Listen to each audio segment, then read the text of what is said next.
We've all experienced grief and loss, especially over the past year.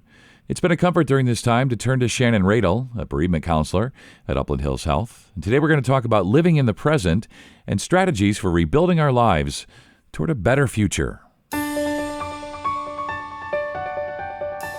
This is the Inspire Health podcast from Upland Hills Health. I'm Scott Webb. So Shannon, that's so great to be back on with you. Great to hear your voice again. It's been a minute since we've worked on our series here, and so I'm glad to be back on with you. And today we're going to talk about dwelling in the past, or rather not dwelling in the past. So let's do that.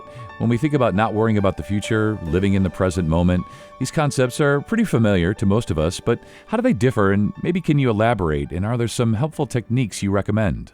Yeah, of course. Well, first, thank you for having me on today. I really appreciate it. And actually, when it comes to transforming your grief and the series that we've been doing and what I would typically facilitate in the support group, there are three principles, and living in the present is one of those. So there's the three principles that I actually want to talk about today are living in the present, rebuilding your world, and visualizing the life that you want. So when people say things like living in the here and in the now, oftentimes they might think that we are referring to worrying less or not thinking so far in the future. But the fact is, when we lose somebody, we're not only losing that physical person, experiencing that physical loss, but we're losing the idea of them. Maybe we had future plans or we had expectations down the road. And so living within the present, there are the three concepts that you just briefly mentioned, which include not dwelling in the past, not worrying about the future, and then finding ways to live in that present moment. So when we're focusing our attention from grief and loss to considering what life is like without our person, we're able to become hopefully more in touch with not dwelling in the past, not necessarily thinking about, life before loss. And hopefully we can find ways to not worry about the future because, again, that person is no longer with us. So in that, we must find ways to kind of pay attention to the right now, finding ways to maybe be mindful. And I know that in the past, in previous podcasts, I have talked about mindfulness and meditation in different ways that we can feel comfortable with sitting with ourselves, allowing our thoughts to kind of come and go and not judge them or judge ourselves. So I want to talk about just a couple ways that might be helpful for the audience or the listeners to connect them with their inner selves and to find ways to ground themselves when they maybe are anxious, so they're thinking about the past, or if they're feeling depressed, or if they're feeling like overwhelmed because they're thinking about the future. So grounding really just means finding ways to kind of come back to yourself. One of those methods you can do is doing a body scan. So, if I'm feeling overwhelmed in my relationship or at work or even related to a loss after a loved one, I might feel like I have no control over what is going on around me, over my thoughts, or even kind of how my body feels. Perhaps it's even difficult for myself to slow my thoughts down, for me even to be able to find ways to calm down or to self-soothe. By doing a body scan, you would start at the top of your head and you would just scan from head to toe. You want to ask yourself things like, do I feel pressure in my face? Maybe around my nasal cavity. Are my upper shoulders or neck, are they tight, or am I carrying them high? As I move down, do I feel tightness in my chest, or maybe I'm short of breath? Am I clenching my hands together or maybe wringing them? How does my gut feel? Do I have an upset stomach? Am I nauseated? Or maybe I have acid reflux? And so on. You would essentially just move down from head to toe, but really to become more aware of what is happening to you right now. Another way to ground yourself is to utilize the five senses. And I do believe we have talked about the 5-sense scan before, but that one is just, again, to live in the moment. If you are feeling really overwhelmed, finding ways to take into consideration, what do I see? What do I smell? What do I physically feel with my hands or bodies? And what do I hear and taste? The idea of grounding and scanning, those are really ways that we can get through a really difficult moment. And so one of my favorite authors, her name is Janine Ross, and she has said something to the effect of how we spend our days is how we spend our life.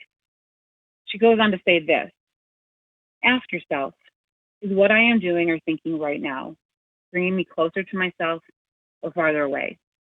Opening my heart or closing it? You have a choice. Now, I want to encourage listeners that as you look back on maybe how you've spent the last couple of months or weeks or days, or however long it has been since you've lost that person or you've gone through a traumatic experience, consider how you have spent those days. And do you wish that those days would have been spent differently?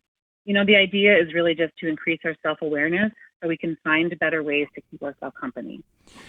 Yeah, I see what you mean. And you always have such great tips and suggestions. I want to have you talk to me about rebuilding one's world and what that means exactly, especially in the context of transforming grief. I'll just say this one last thing about mindfulness, or as we were just talking, that it is a daily practice. So I want to encourage listeners and the audience to not beat themselves up or to feel like they're doing something wrong if this is something that is taking them a bit to kind of get on board with or to find a way to daily practice. Because even myself, somebody who's aware of all the tactics and tools, I mean, when I'm in a really dark moment, it still is hard for me to find that place. One of the big things I like to focus on is letting those thoughts come and go and not judging ourselves for the thoughts that we're having, because then sometimes it can magnify kind of that darkness or that difficult moment. But as it pertains to rebuilding our world after loss, several things kind of come to mind when we want to look at changing maybe our viewpoint in spite of a negative event. So there's a world psychiatrist by the name of Viktor Frankl. He's the author of a very popular book called The Man's Search for Meaning. And he says this, that when we are no longer able to change our situation, we are challenged to change ourselves. So we know that, of course, life can be difficult at times. The last couple of years have been so challenging. We have all gone through so much as it pertains to COVID, as well as just other losses, inflation, the housing market, employment, all of those things. I mean, it's just been pretty hard these last couple of years. That said, we do have control over how we look at something in our attitude. Now, I don't want to be mistaken for saying that if you have a positive attitude, life will feel better or you'll do better or the world will even look that much different. Because I know that even in the face of tragedy and loss, having an optimistic outlook isn't going to change the fact that your heart is broken. But the idea of rebuilding your world despite that loss or despite that darkness is where your attitude can come into play. Because we are transformed by loss, we do have a choice that we can either be transformed or changed in a negative way, or we can take that loss or we can take that darkness and find a way to make ourselves and our situation more better and positive. Yeah, I can completely connect with this idea that we can choose our own attitudes. It's really interesting. And maybe you can explain in the context of someone who is deeply grieving. Grief expert Robert Niemeyer says this. This resonates with me, so it's why I share. He says that grieving is the act of affirming or reconstructing a personal world of meaning that has been challenged by loss. It requires us to reconstruct a world that again makes sense, that restores a semblance of meaning and direction, and entertaining the probability that your life is forever transformed.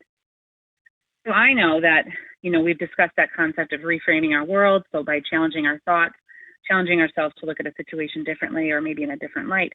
And so when I encourage people to consider the idea of rebuilding your world after loss, consider this, that we can use that loss as a vehicle that guides us as to how we might want to spend the rest of our days after that loss. Keep in mind that even something as devastating as loss can be a catalyst to making a valuable change in our current self and for our future self.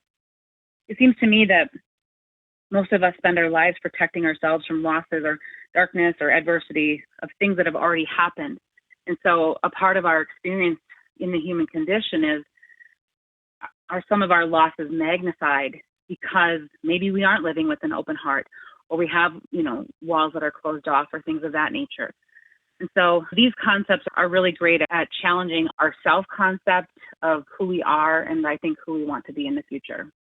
Yeah, and I'm a big fan of visualization. I do that a lot. I like to visualize things and try to gain some clarity about where it is I want to go and who it is I want to be. And those are some principles that I've worked on with my kids and trying to get them not to maybe visualize what their lives can be from social media or pop culture, but what's really inside of them, what's inside their hearts. And I'm wondering, with your expertise, maybe you can share with listeners and with me, so as a dad, how do we do that? How do we visualize the lives that we want?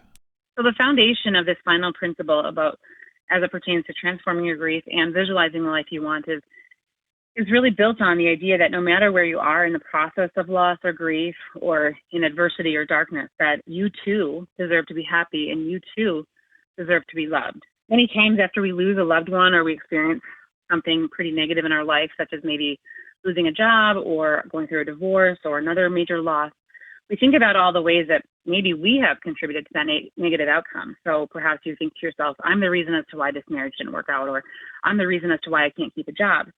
And while I don't know our listeners or all the people that my words may touch someday, I'll say this about myself is I struggle to feel worthy of happiness and love and time for self-care at times.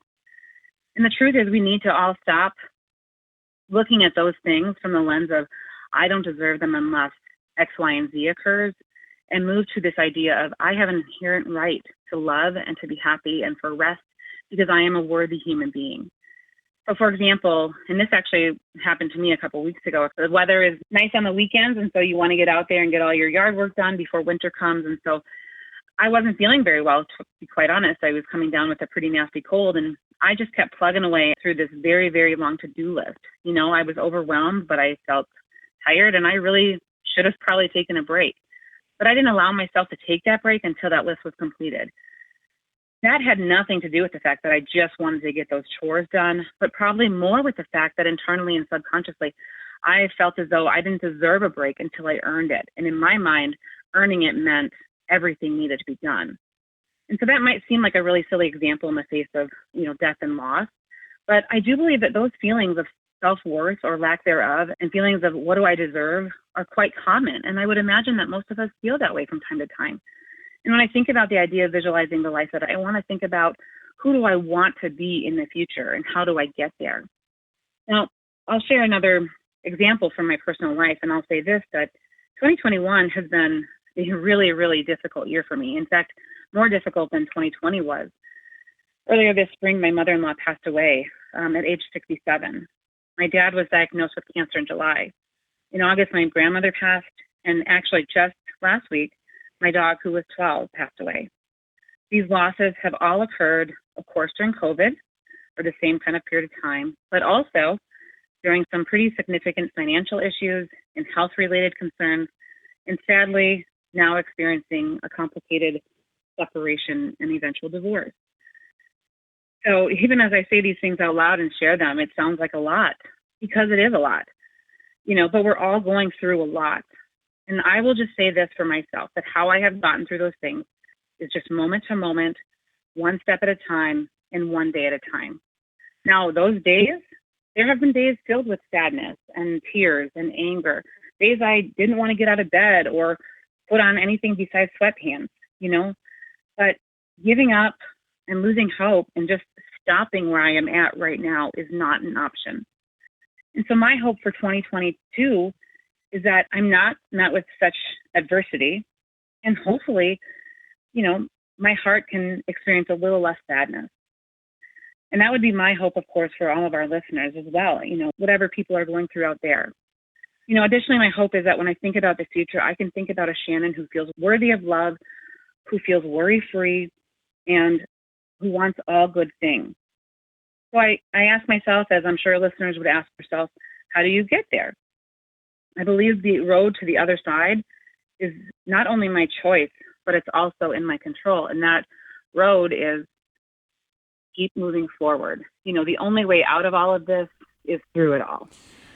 I think you're so right. And, just on a personal note, because I've known you a long time, Shannon, I'm so sorry to hear about your losses and the grief and everything you're dealing with. And it's so brave of you, really, to be so personal, to be so open. And I'm sure this is really beneficial for me, of course, but also for listeners. This principles like wishful thinking, are things like that just self-fulfilling prophecies? If we're just wishful thinkers, do they just happen for us? I mean, I definitely don't think so. And I think that's, again, why, visualizing where you are and where you want to be and what does that in between look like. I mean, that's where you have that control and that you have that choice. I think, as it pertains to visualizing the life that you want, you need to find ways to surround yourself with a strong support system or to surround yourself with the things that are going to hold you accountable or keep you on track. So, when you don't feel like moving forward anymore, who's going to be that person or what's going to be that thing that's going to keep making you look towards the end of the tunnel to hopefully see that light, and again, maybe it is a strong support system, whether it is in person or online. I mean, some of my strongest advocates are folks that I've known or who I knew from college who don't even live in the Midwest anymore. And so I talk to them on a daily basis when I'm struggling. Other things that a person can do to kind of keep moving through as it pertains to staying on track with kind of this visualization is getting lost in a good book or taking up a new hobby, focusing on self-care.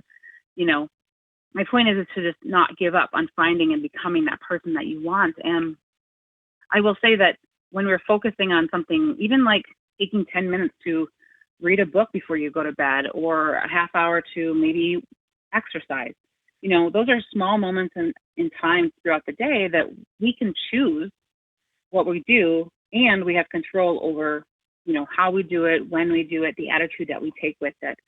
And so I think those are all important concepts as it pertains to kind of visualization.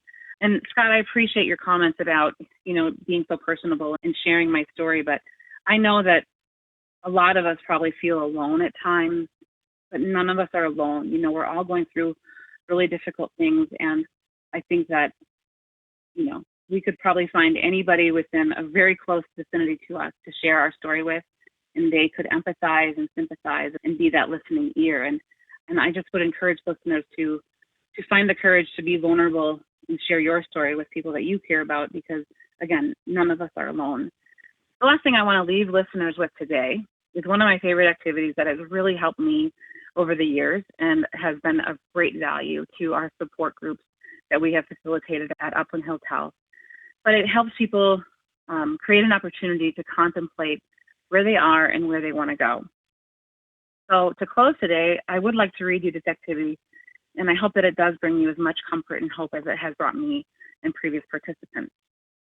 It's called The Two Chairs, and I will say and preface with that if you're driving while listening to this, please do not close your eyes, but feel free to do so, of course, if you are at home or in your office.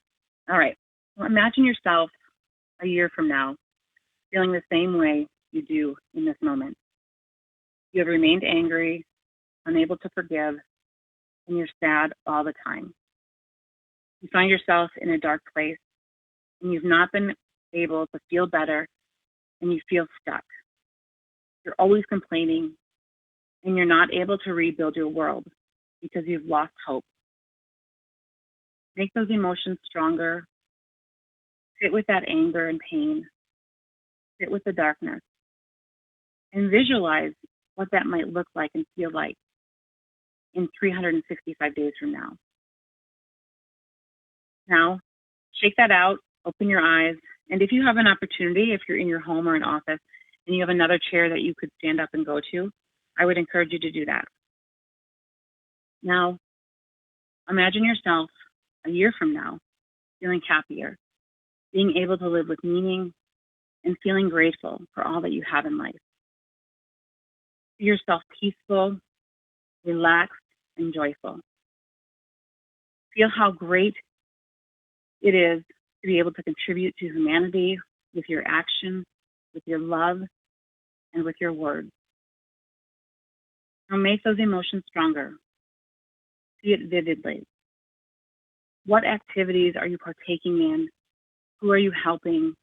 And what kind of love do you have in your life? There's lightness around you. Your soul feels happy.